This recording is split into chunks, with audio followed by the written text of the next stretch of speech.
Well, parts of Kansas also saw severe weather this summer that left an aftermath stretching into Oklahoma. Here's our Jessica Betts. This past July, residents in the far northeastern part of the state experienced one of the biggest flood disasters seen in decades. Homes were completely damaged, farm crops destroyed, and public buildings demolished. But despite all the material things swept away by the raging waters, a spirit of love and Oklahoma pride remains, especially in South Coffeyville.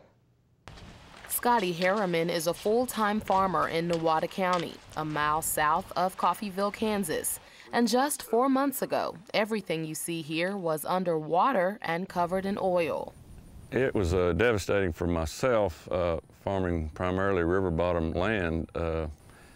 We had 1,700 acres, and of which about 1,200 is river bottom, and we lost everything due to the floods. The high water mark was right up here on this ridge where we're standing, and it went over the top of it and left the oil residues in our mobile home that we lived in, and it just saturated it for 2 days and completely ruined it. But there is a happy ending to this tragic story. With no income and currently living in a travel trailer with his wife,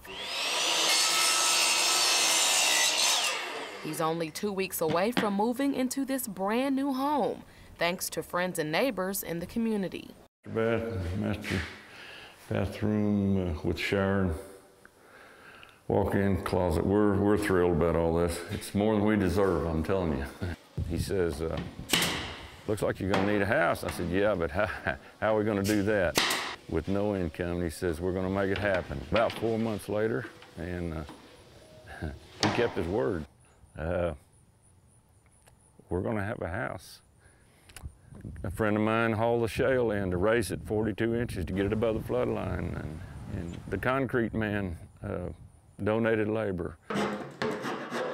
Carl Pollitt is a longtime friend of Scotty's, and it just so happens he does this type of work for a living. The least we could do was to come up and offer our assistance. That's a gift that we've been given, and we need to give back. Blessings Scotty says he could never repay with money. Good people and a little faith. Priceless. You know, there's always something good that comes out of something bad, and if we can just trust in the Lord to lead us that way and wait for it, it's going to happen, and I think we're witnessing that right now. Now, this certainly is a touching story and one that can be repeated all across the state. While I was there, I drove another hour east to Miami to see how the city is recovering. Tim Wilson is Miami's Public Works Director and said more than 650 residents and about 50 to 60 businesses were affected by flood waters. But I couldn't tell from a simple drive through the city. Thanks to FEMA, more than $4 million have been spent in city repairs and cleanup efforts. And from the combined work of city officials and community residents, Miami is on its way back to its old self again.